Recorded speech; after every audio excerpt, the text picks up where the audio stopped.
هل لك سر عند الله بينك أنت وبين الله. الحمد لله رب العالمين، والصلاة والسلام على أشرف الأنبياء والمرسلين وعلى آله وصحبه ومن تبعهم بإحسان إلى يوم الدين. أما بعد، حضرات علماء کرام، مشائخ اعظام، انتہائی قابل قدر فضلاء کرام، بزرگان دین، میرے دوستوں اور بھائیوں، جامعہ قاسم العلوم ملتان کا یہ اجتماع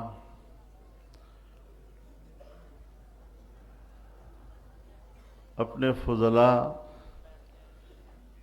کی دستار بندی کے لیے منعقد ہوا ہے۔ ظاہر ہے جس نے دین کا علم حاصل کیا وہ خود بھی اور ان کے والدین بھی، اس کا خاندان بھی زندگی کے کسی خوشی کو اس خوشی کے برابر نہیں سمجھتے۔ میں ذاتی طور پر آپ کے ساتھ اس خوشی میں اس طرح شریک ہوں کہ میرا بھتیجا بھی قاسم العلوم سے اس سال فارغ ہو رہا ہے۔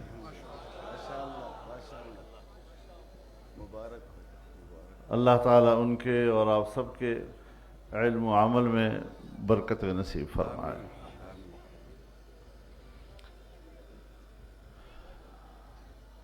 حضرت شیخ الاسلام مولانا مفتی محمد تقی صاحب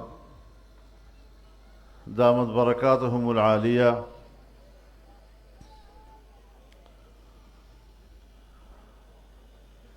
کی گفتگو آپ نے سنی۔ ان کی باتیں اہل علم کے لیے ایک درس تھا۔ جناب نبی کریم صلی اللہ علیہ وسلم کا ارشاد ہے، انما بعثت معلما، میں ایک استاد بنا کر بھیجا گیا ہوں۔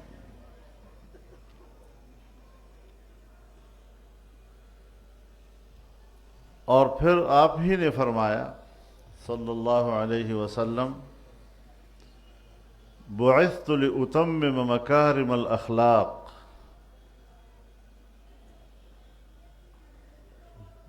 میں اچھے اخلاق کی تکمیل کے لیے بھیجا گیا ہوں۔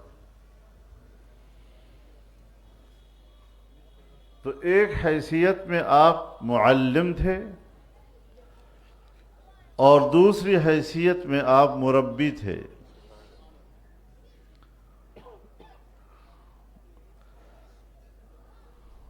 اور دین اسلام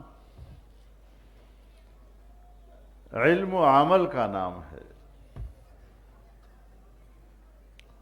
علم ہو اور عمل نہ ہو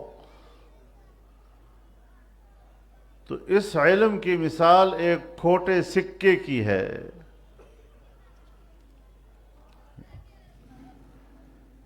جیب میں وہ بوجھ ہے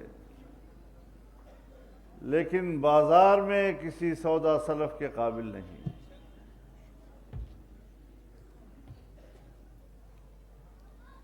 کوئی قیمت اس کی مارکیٹ میں نہیں ہوتی۔ تو ہمارے حضرات نے اور ہمارے اکابر نے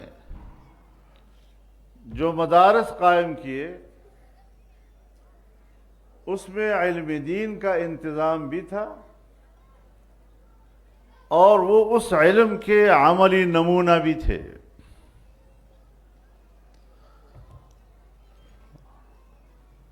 میں نے اپنے بزرگوں سے سنا، جس خانقاہ سے ہمارا تعلق ہے،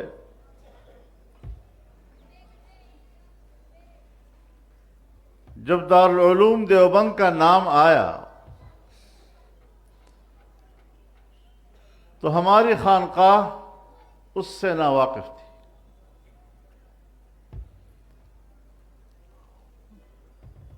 اس خانقاہ میں درس کا ایک نظام ہوتا تھا، بڑے بڑے جید علماء کرام وہاں پڑھاتے تھے۔ تو ایک دو علماء کو جو وہاں استاد تھے ان کو بھیجا دارالعلوم دیوبند کہ ایسا ایک مدرسے کا نام ہم نے سنا ہے، ذرا معلوم کر لو یہ کیا مدرسہ ہے، وہاں کیا پڑھایا جاتا ہے، ان کے خیالات و افکار کیا ہیں، کس قسم کے لوگ ہیں۔ تو وہ علماء وہاں گئے اور 2-3 مہینے وہاں رہے اور ان کے دروس میں جا کر بیٹھے، ان کو سنا، ان کو دیکھا، ان کے شب و روز کو دیکھا، اس کا مشاہدہ کیا، اور جب واپس تشریف لائے تو رپورٹ دی کہ علم دین کے حوالے سے پورے کرۂ ارض پر ان سے بڑے علماء موجود نہیں ہیں۔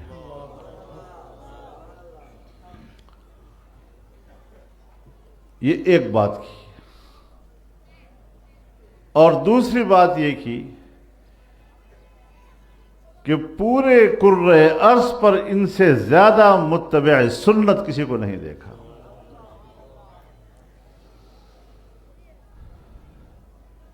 آج ہم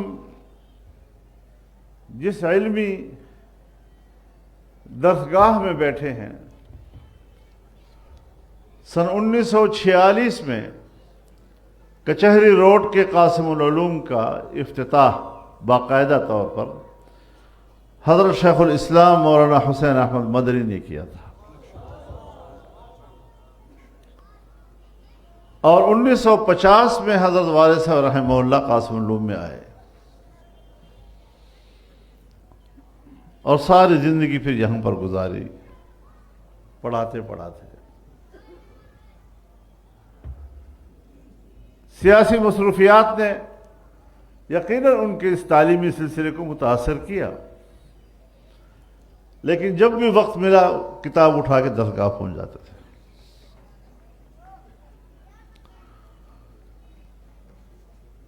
تو بنیادی چیز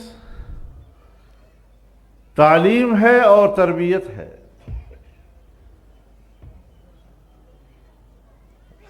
ہمارے مدارس نے جس طرح کی تعلیم دی اس طرح کا لباس بھی دیا، سنت کے مطابق لباس، سنت کے مطابق زندگی، تاکہ جو علم اس کے سینے میں ہے ظاہر میں بھی وہی نظر آئے۔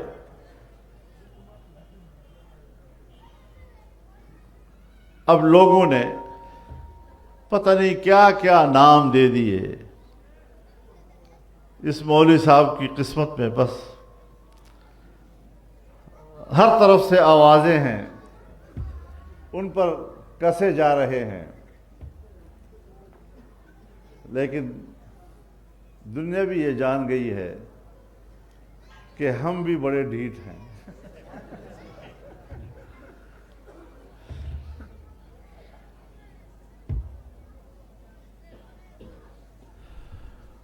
میرے محترم دوستو،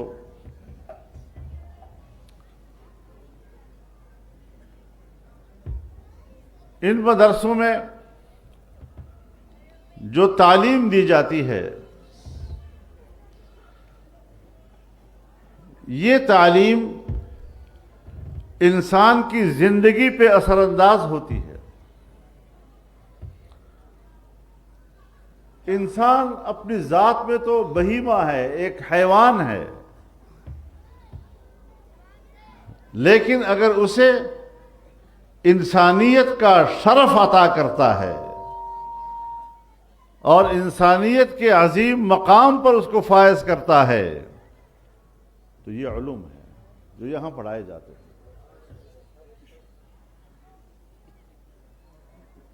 اور کامل اور مکمل زندگی وہ ہے جو اعتدال کی زندگی ہو۔ اگر اعتدال نہیں ہے تو کمال نہیں ہے، اگر اعتدال نہیں ہے تو یا افراط ہے اور یا تفریط ہے، اور افراط اور تفریط دونوں نقص ہیں۔ وَكَذَلِكَ جَعَلْنَاكُمْ أُمَّةً وَسَطًا، ہم نے تمہیں ایک میاں نارو امت بنایا۔ یہ میاں ناروی کہاں سے آئی؟ اس قرآن نے عطا کی۔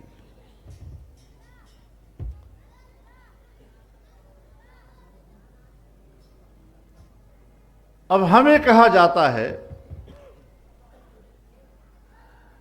کہ تم انتہا پسند ہو، تمہارے اندر شدت ہے، تم معاشرے سے کٹے ہوئے لوگ ہو، مدرسوں سے شدت پسندی اٹھتی ہے۔ میرے محترم دوستو، ہمارے نزدیک اس اعتدال پسندی کا ایک معیار ہے، ایک کسوٹی ہے کہ جس پہ ہم اپنے طرز زندگی کو پرکھتے ہیں، اور وہ ہے صحابہ کرام رضوان اللہ تعالی علیہم اجمعین کی زندگی۔ اب جو انسان جتنا صحابہ کرام کی زندگی کے قریب ہوگا، اتنا وہ وَكَذَلِكَ جَعَلْنَاكُمْ أُمَّةً وَسَطًا کی تعبیر بنے گا۔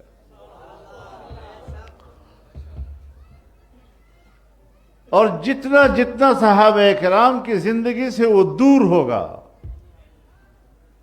اتنا وہ اعتدال سے دور اور افراط و تفریط کا شکار ہوگا۔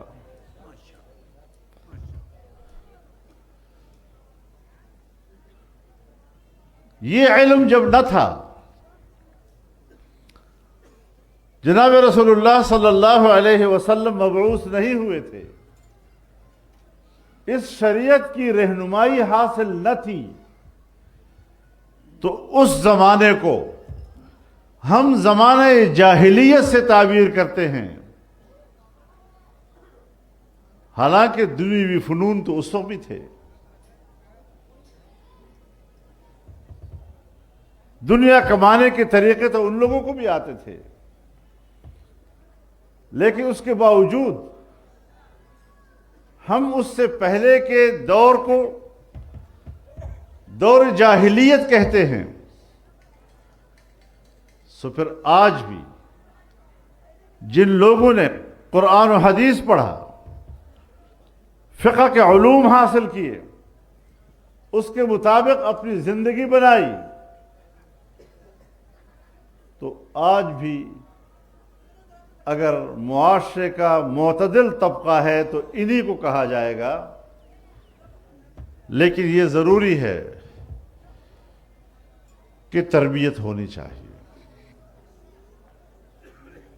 علم تو حاصل ہو گیا لیکن تربیت نہیں ہے، اور پھر ہم نے اپنے اعمال کو بھی دیکھنا ہے۔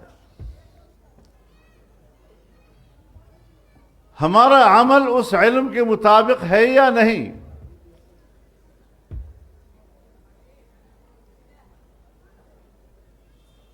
اور اگر مطابق ہے بھی تو اس میں اخلاص کتنا ہے؟ ہم اس میں کس قدر اللہ کی طرف متوجہ ہیں؟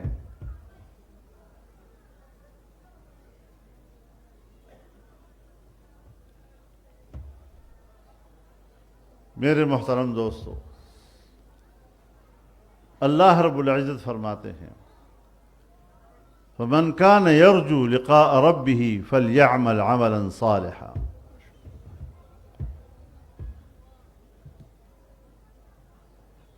جو اللہ سے ملاقات اور اس کا سامنا کرنے کی خواہش رکھتا ہے، اس سے محبت کی خواہش رکھتا ہے، فَلْيَعْمَلْ عَمَلًا صَالِحًا. عام طور پر تو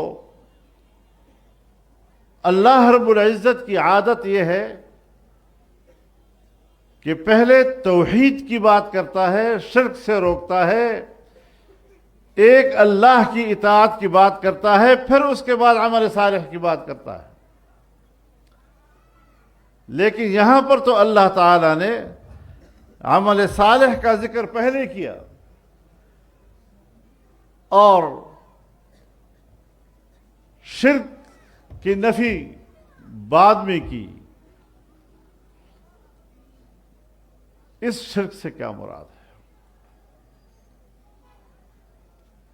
یعنی جو عمل آپ دنیا میں کر رہے ہیں، اگر اس میں نمائش آ گئی، دکھلاوا آ گیا، دوسروں کو دکھانا اور سنانا یہ داخل ہو گیا آپ کے اعمال میں، تو یہ بھی ایک درجہ شرک ہے. اور یہاں پر جو فَمَنْ كَانَ يَرْجُو لِقَاءَ رَبِّهِ فَلْيَعْمَلْ عَمَلًا صَالِحًا وَلَا يُشْرِكْ بِعِبَادَةِ رَبِّهِ أَحَدًا. اس لا یشرک سے مراد یہ کہ نمائش بھی مت کرو کہ اللہ کے ساتھ یہ بھی ایک شریک کرنے کی کوشش ہے.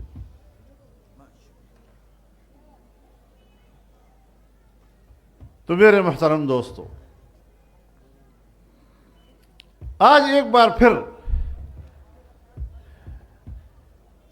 ان مدارس کے بقا کا سوال پیدا ہو گیا ہے.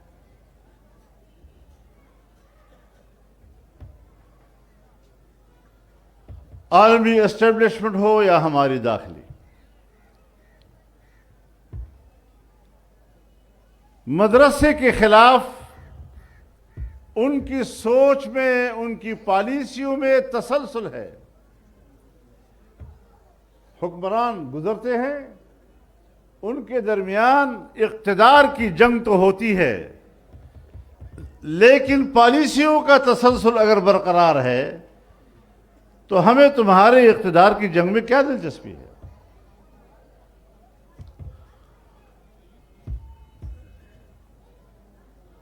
قانون سازیاں غلط کرتے ہو. اب ایک قانون سازی پچھلے سال ہوئی تھی اکتوبر میں، 1 مہینہ 1 ہفتہ مذاکرات رہے، اور ان مذاکرات میں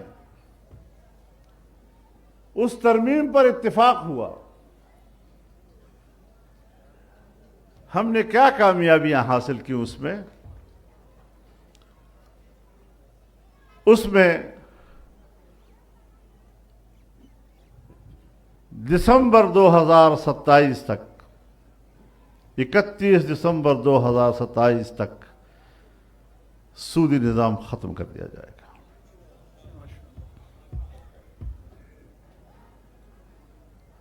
وفاقی شرعی عدالت کو طاقتور بنایا گیا کہ کس طرح اس کا فیصلہ اب مؤثر ہوگا، اور اگر اس کے فیصلے کے خلاف اپیل ہو گئی 1 سال کے اندر اندر فیصلہ دینا ہوگا، ورنہ وہ فیصلہ خود بخود مؤثر ہو جائے گا. اسلامی نظریاتی کونسل کو تقویت دی گئی. سن 73 سے لے کر آج تک ایک سفارش بھی بحث کے لیے ایوان میں پیش نہیں ہوئی. سو اب لازم قرار دیا گیا کہ کونسل کی سفارشات باقاعدہ بحث کے لیے پیش کی جائیں گی. 1 سال ہو گیا، اب تک ایک سفارش بھی بحث کے لیے پیش نہیں کی گئی.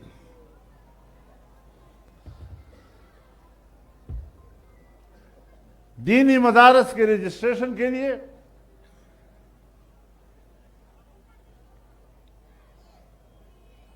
1860 کے سوسائٹی ایکٹ کے تحت اس کے رجسٹریشن کا قانون بنایا گیا. آج کل آپ کبھی کبھی میڈیا پہ دیکھتے ہوں گے اتنے مدارس ہیں جو رجسٹرڈ نہیں ہیں، یعنی تاثر دیتے ہیں کہ مدرسے خلاف قانون چل رہے ہیں، رجسٹریشن نہیں کرا رہے۔ ان ایک بختو تم رجسٹریشن میں خود رکاوٹ ہو، ہماری درخواستوں سے تمہارے دفتر بھرے ہوئے ہیں اور وہ رجسٹریشن آپ سے مانگ رہے ہیں اور آپ ہیں کہ رکاوٹ ڈال رہے ہیں، پھر رجسٹریشن بھی آپ نہیں کراتے، پھر پروپیگنڈا بھی آپ ہمارے خلاف کرتے ہیں کہ اتنے مدرسے رجسٹرڈ نہیں۔ اور ہمیں بھی پتا ہے تمہاری کمزوری کیا ہے۔ امریکہ اور مغربی دنیا مدرسے کے خلاف ہے اور اس کا دباؤ ہے تمہارے اوپر کہ ان مدرسوں کو ختم کرو۔ یہ شدت پسندی کا سبب بنتے ہیں، یہ انتہا پسندی کا سبب بنتے ہیں۔ شدت پسندی ہو، انتہا پسندی ہو، اس کا سبب مدرسہ نہیں ہے، اس کا سبب تمہارا رویہ ہے۔ تمہارے رویوں سے شدت پیدا ہوتی ہے، تمہارے رویوں سے ناراضگیاں پیدا ہو رہی ہیں، اور مذہبی طبقے کو اشتعال دلانا، اس کو اپنے مقابلے میں لانا، ریاست کے مقابلے میں لا کے کھڑا کر دینا، یہ تمہاری خواہش ہے، یہ امریکہ اور یورپ کی خواہش ہے۔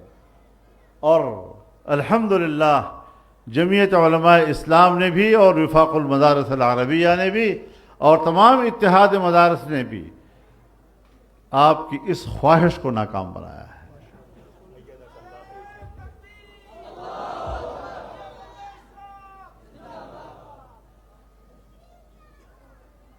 قرآن ہم پڑھاتے ہیں، ہمیں پتہ ہے کہ قرآن کا تقاضا کیا ہے۔ اس کا تقاضا اعتدال کی زندگی ہے، اس کا تقاضا اشتعال نہیں ہے، اس کا تقاضا خون ریزی نہیں ہے۔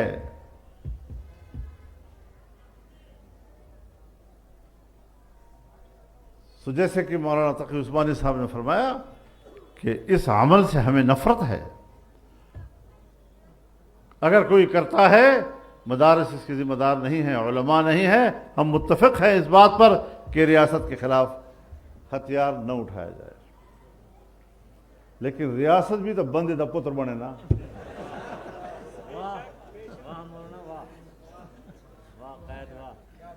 میں نے تو بندے دا پتر کہا ہے، وہ تو مؤنث نہیں ہے، ریاست مؤنث ہوتی ہے۔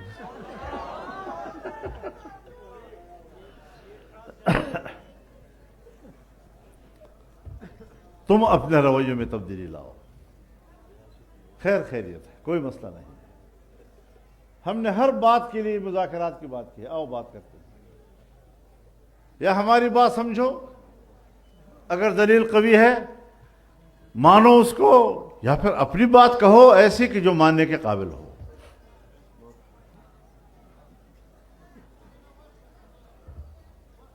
میں یوں ہی دست و گریباں نہیں زمانے سے، میں جس جگہ پہ کھڑا ہوں کسی دلیل سے ہوں۔ ہم بلا وجہ نہیں کر رہے، ریاست ہماری محافظ ہے،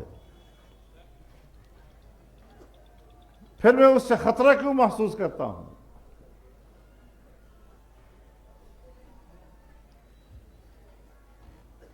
اس کا خنجر ہے میری گردن پر، جس محافظ نے میرے دشمن سے ڈھال بن کر مجھے بچانا تھا۔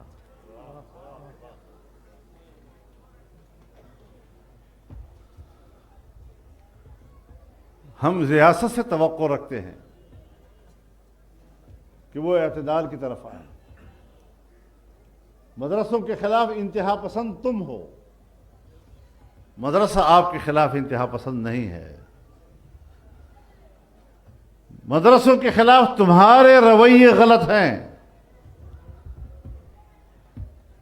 تم اپنے رویوں کو ٹھیک کرو، ہماری طرف سے کوئی مشکل نہیں۔ تو میرے محترم دوستو، اب جو قانون سازی ہوئی ہے 27ویں ترمیم میں، تو بغیر مشاورت کی ہوئی۔ 1 سال پہلے ان کے پاس 2/3 اکثریت نہیں تھی آئین میں ترمیم کرنے کے لیے، اب کہ ان کے پاس 2/3 اکثریت بھی بن گئی۔ 1 سال میں 2/3 اکثریت کہاں سے بنائی تم نے؟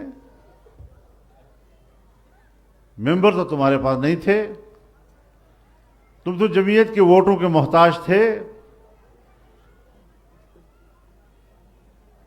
آج تم نے لوگوں کے اور ممبران اسمبلی کے اور پارلیمنٹ کے لوگوں کے ہاتھ مروڑ دیے، گردن مروڑ کر ان کو مجبور کیا کہ ادھر ووٹ ڈالو۔ یہ جبر کی اکثریت ہے، یہ جبر کی 2/3 ہے۔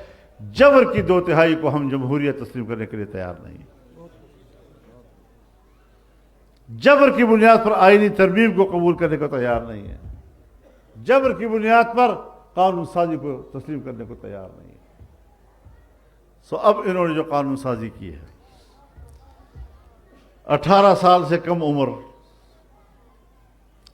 نکاح نہیں کر سکتا، اور اگر نکاح کرے گا تو اس کو جنسی زیادتی قرار دیا جائے گا، اور یہاں تک کہ اس کو زنا بالجبر کہا جائے گا۔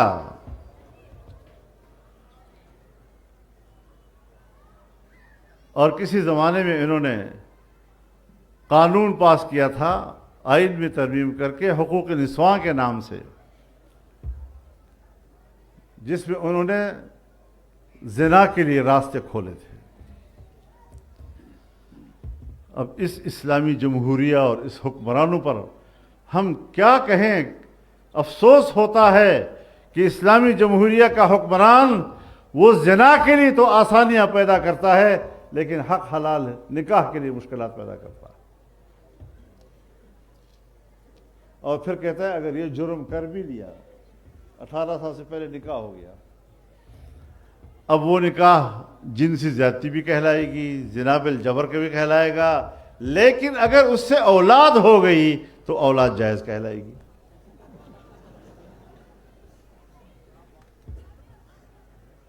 اور کفارت والد کے سر پہ ہوگی، اور وہ جیل میں بھی ہوگا، نکاح خان بھی جیل میں ہوگا، جنہوں نے یہ رشتہ بنانے میں کوئی کردار ادا کیا ہوگا وہ بھی جیل میں ہوگا۔ ایک اسلامی ریاست میں اس طرح کے قانون سازی، وقف املاک کے حوالے سے ایک تجویز ہے ان کی، ایک قانون لانے کی۔ تو جب میں نے وزیر اعظم سے کہا کہ صاحب یہ قانون بالکل خلاف شریعت ہے، اچھا یہ خلاف شریعت ہے؟ میں نے کہا خلاف شریعت نہیں، یہ بین الاقوامی ایجنڈا ہے جس کے تحت آپ کر رہے ہیں۔ کہا نہیں ایسی بات تو نہیں ہے۔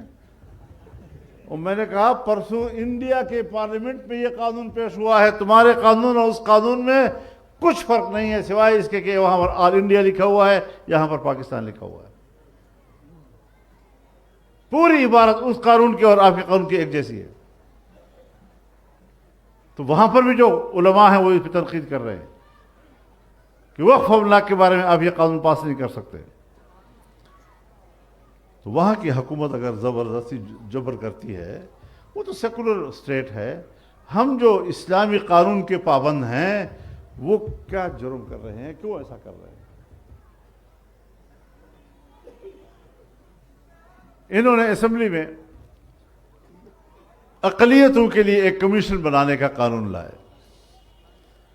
وہ بڑا لمبا چوڑا قانون ہے، اور یہ اسمبلی میں نہیں تھا، یہ پارلیمنٹ میں تھا، یعنی مشترکہ اجلاس میں تھا۔ اب ہمیں پتہ نہیں ایجنڈا کیا ہے، رات تک ایجنڈے کا پتہ نہیں تھا۔ صبح پھر میں نے پتہ کیا کہ بھئی کوئی ایجنڈا ہے اس کا، انہوں نے کہا ہاں ہے۔ کیا ہے اس کے اندر؟ انہوں نے کہا بڑے خطرناک قانون ہے اس کے اندر، کہ اس کمیشن کے جو قوانین ہیں اس میں شق نمبر 35 ہے اور شق نمبر 35 میں کہا گیا ہے کہ اس کو تمام قوانین پر بالادستی ہوگی. تو میں بھی بر وقت پہنچ گیا, ہمارے ساتھی بھی پہنچ گئے تھے تو ہم تھوڑے سے, لیکن اسمبلی کا اجلاس شروع ہوتی ہی ہم نے سوال اٹھا لیا کہ اگر یہ قانون بالادست ہو تو باقی تو ہوگا سو ہوگا, یہ جو قادیانیوں کے خلاف قانون سازی ہوئی ہے وہ تو اس کا فائدہ اٹھائیں گے اور کہیں گے کہ آپ کی اسٹیٹ ہمیں کافر کہتی ہے, اور کافروں کے لیے جو کمیشن بنایا گیا ہے اس کمیشن کے قوانین سب پر جو ہے بالادست ہیں, لہٰذا اس قوانین کو غیر مؤثر کر دیا جائے جو قادیانیوں کے خلاف بنے, اس کا فائدہ اٹھائیں گے. جب ہم نے یہ سوال اٹھا لیا اور وہ لاجواب تھے تو ہماری بڑی اپوزیشن تو پی ٹی آئی ہے, تو وہ سب کھڑے ہو گئے اور نعرے لگانے شروع کر دیے, حرمت رسول پر جان بھی قربان. میں نے کہا اب آئی اللہ کی مدد.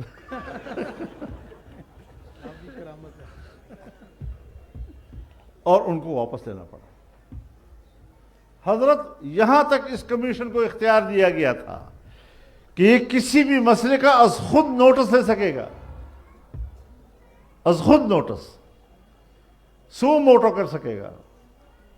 وہ اللہ کے بندو, ابھی تو آپ نے پرسوں ترسوں 27ویں ترمیم پاس کی ہے اور تم نے سپریم کورٹ کے از خود نوٹس کا اختیار سلب کر دیا ہے, تو پرسوں تم نے سپریم کورٹ کے اختیار کو ختم کیا ہے اور آج ایک کمیشن کو آپ یہ اختیار دے رہے ہیں کہ عقل بھی تمہاری اپنی جگہ پر تھی. بس انہوں نے کہا جی ہم واپس کرتے ہیں, تو 35 ایکٹ بھی ختم ہو گیا اور یہ جو 100 موٹو والا تھا یہ بھی ختم ہو گیا. تو یہ ساری صورتحال حضرت اس وقت جس محاذ پہ ہم لڑ رہے ہیں, تو بس آپ حضرات کے سامنے رکھتا ہوں یہ سارے صورتحال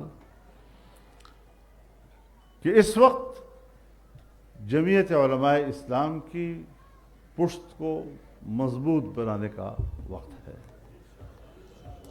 سیاسی طور پر طاقتور بنونا, یہ مدرسہ یہ شریعت بھی بتاتا ہے, یہ مدرسہ آپ کو طریقت بھی بتاتا ہے, اور یہ مدرسہ اس کا نصاب آپ کو سیاست بھی بتاتا ہے.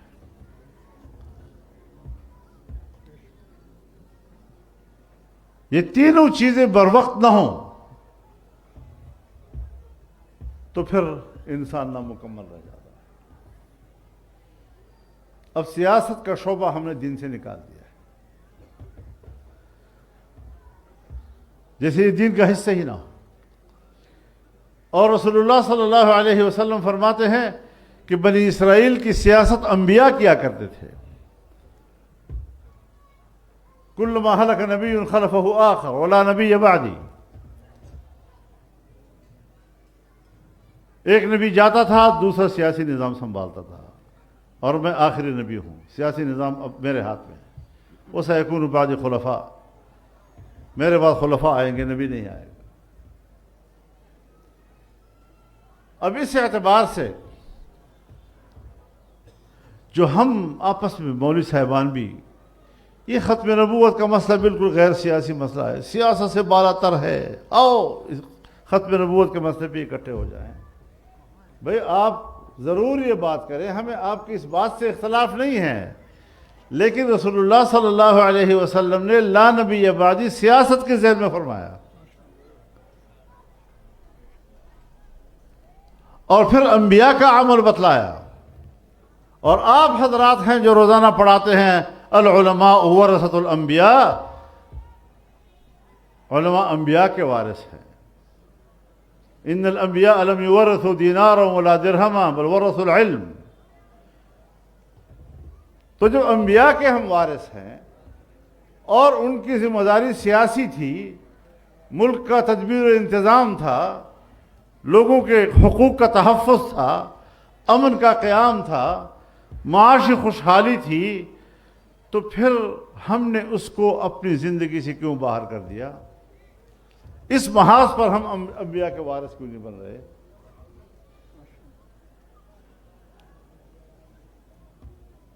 پھر ہمارے ہی اکابر ہمیں پڑھاتے ہیں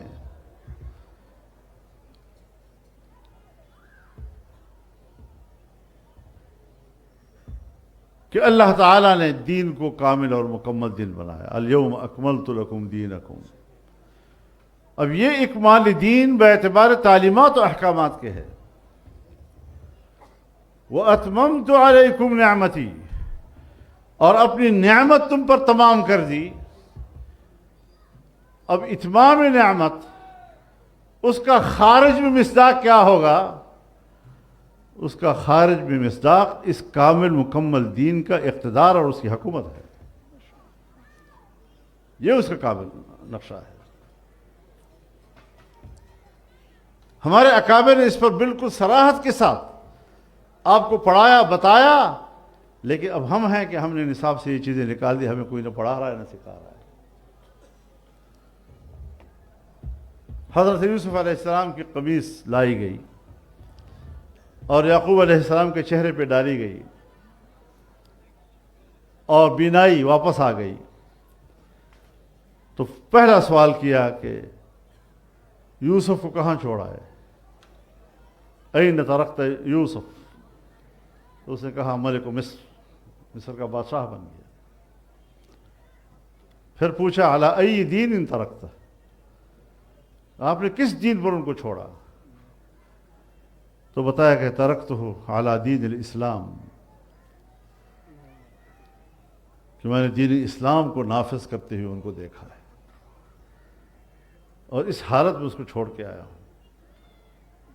تو حضرت یعقوب علیہ السلام نے فرمایا الآن تمت النعمہ،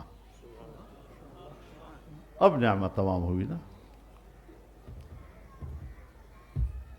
تو اتمام نعمت یہ اللہ کے دین کی حاکمیت کا نام ہے، اور یہ کامل فرض ہوگا اس کا۔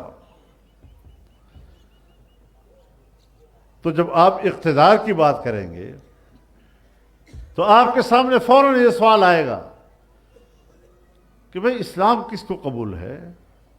حکمران بڑے جابر ہیں، ہم اقتدار کی بات کریں گے تو ان کو بری لگے گی، وہ چیلنج سمجھیں گے، ہم طاقت نہیں رکھتے، وہ جابر ہیں، وہ ہمیں ماریں گے، تکلیف دیں گے۔ تو ایسے ہی مرحلے کے لیے اللہ نے فرمایا وَتَوَاصَوْا بِالْحَقِّ، کہ حق کا پرچار کیا کرو، پیچھے نہیں ہٹنا۔ اب حق سے کیا مراد ہے؟ کہ مولوی صاحب مجھ سے تکڑا ہے، ابھی مجھے ڈانٹ دے گا تو کہے گا میں نے حق بولا ہے۔ وہ کمزور کے پر حق بولنا یہ تو کوئی بڑی بات نہیں ہے یار۔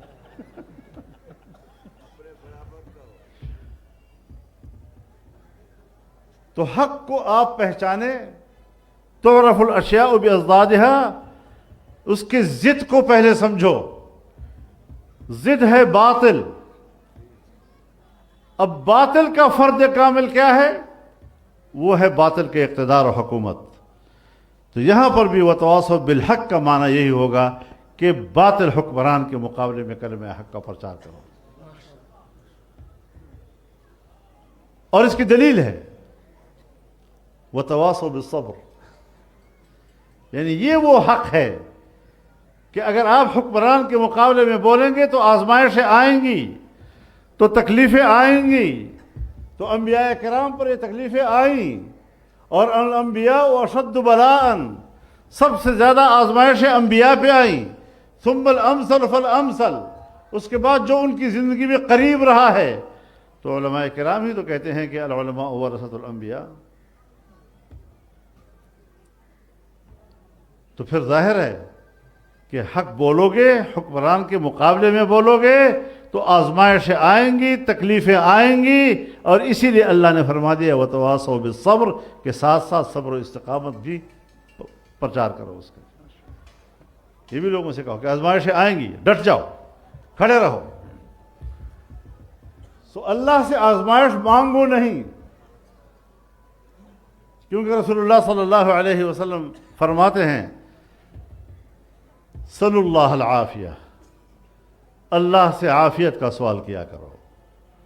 وَلَا تَتَمَنَّوْا لِقَاءَ الْعَدُوِّ، اور دشمن کا سامنا کرنے کی تمنا نہ کیا کرو، لیکن وَإِذَا لَقِيتُمْ فَاثْبُتُوا، بس اگر مقدر ہے آمنا سامنا ہو گیا اب ڈٹ جاؤ. فَإِنَّ الْجَنَّةَ تَحْتَ ظِلَالِ السُّيُوفِ.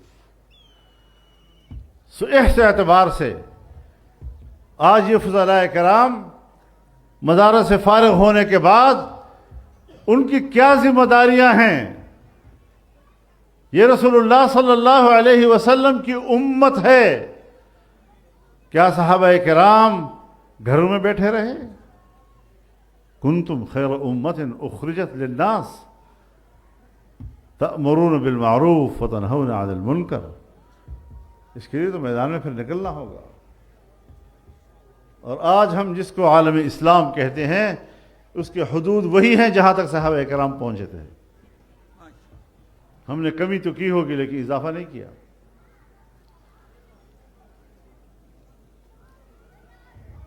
اس پہلو پہ غور کرنا ہے. تو اس کے لیے مدارس کی بھی ضرورت ہے، تعلیم اور تعلم کی بھی ضرورت ہے، تربیت کی بھی ضرورت ہے، اور اس دین کو پورے کامل اور مکمل طریقے سے سمجھنے کی بھی ضرورت ہے، تاکہ کوئی بھی پہلو ہو، چاہے شریعت کا پہلو ہو علوم کے اعتبار سے، چاہے طریقت کا پہلو ہو تربیت کے اعتبار سے، چاہے سیاست کا پہلو ہو دین اسلام کی اقتدار اور حکومت کے اعتبار سے، ہر ایک کے لیے ہم نے ایک سیسہ پلائی ہوئی دیوار بن کر عملی میدان میں کام کرنا ہے. گھروں میں بیٹھے رہو گے تو کچھ بھی حاصل نہیں ہوگا.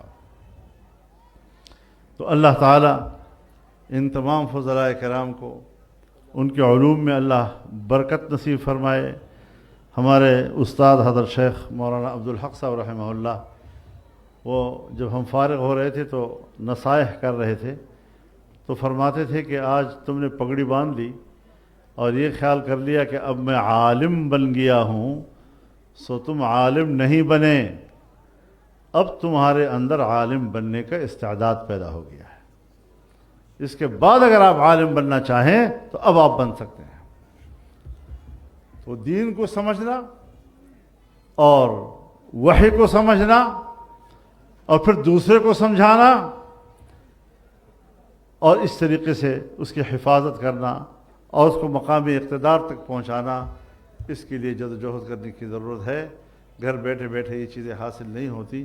ہمارے اکابر نے کہ ہڈیاں پگھل گئی اس کام کو کرتے کرتے، تمام راحتیں انہوں نے چھوڑ دی اس کام کو کرتے کرتے، اور ہم راحتوں کے اندر بھی یہ کام نہیں کر سکتے. تو رسول اللہ صلی اللہ علیہ وسلم کو کیا جواب دو گے؟ اللہ کے بندوں حضرت شیخ الہند کو جواب نہیں دے سکو گے. تو اللہ تعالی ہم سب کی حفاظت فرمائے، جامعہ قاسم العلوم کی حفاظت فرمائے اور اس کو علم و دانش کا گہوارہ بنائے. کل جامعہ خیر المدارس کا اجتماع ہوگا، وہاں پر بھی فضلاء سے بات چیت ہوگی. اللہ کرے کہ شاید کہ تیرے دل میں اتر جائے میری بات. وآخر دعوانا الحمدللہ رب العالمین. وہی حضرت مولانا تقی صاحب نے دے دی ہے تو اس سے بڑھ کر سند اور کیا ہو سکتی ہے جی.